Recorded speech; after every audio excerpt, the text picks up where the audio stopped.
Alright, welcome back to StormShannon.com.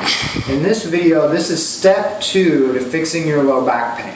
If you haven't watched step 1, please go find that video and watch it. Step 1 was all about releasing facilitated muscles that inhibit the common stabilizers for the low back, and then how to do certain exercises to get those muscles firing again. This video is about the most common restriction we see that leads to compensation through the low back and pain, which would be hip restriction.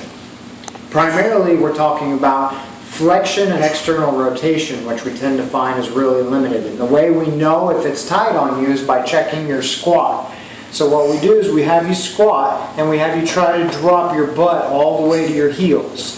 Ideally, you should be able to even do it with your arms up. You should be able to drop all the way down and come back up.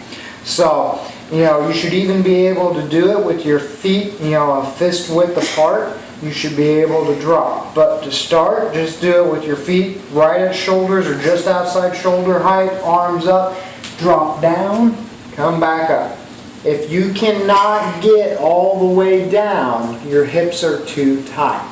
So that's where this video comes in. We start working to free that up. So I'm going to show you 3 little stretches that you can start doing to get that to loosen up. The first one is what most people know as the piriformis stretch. So this, I cross one leg over the other and I pull my knee to my chest. So this works that flexion and that external rotation. And what I want to do is kind of just work into that restriction or that end range, and do that for about 2 minutes and switch and work the other side. And you'll probably find one side is a lot tighter and more tender than the other. The next one takes that stretch to a little bit more of an extreme, because we also not only have to stretch the muscles, we have to actually stretch the joint capsule itself, because if it's restricted, you can stretch the muscles all you want and you'll never regain that full range of motion. So to get at the hip capsule, you need to use a distraction force using a resistance band. So for this, what you want to do is you want to get one of the heavy duty bands, much like the one I've got set up here. And there are links, below this or above this to a nice thick green band that I like to use, and the door stop option for you as well. That's a lot cheaper on Amazon than you'll find in the sporting goods stores.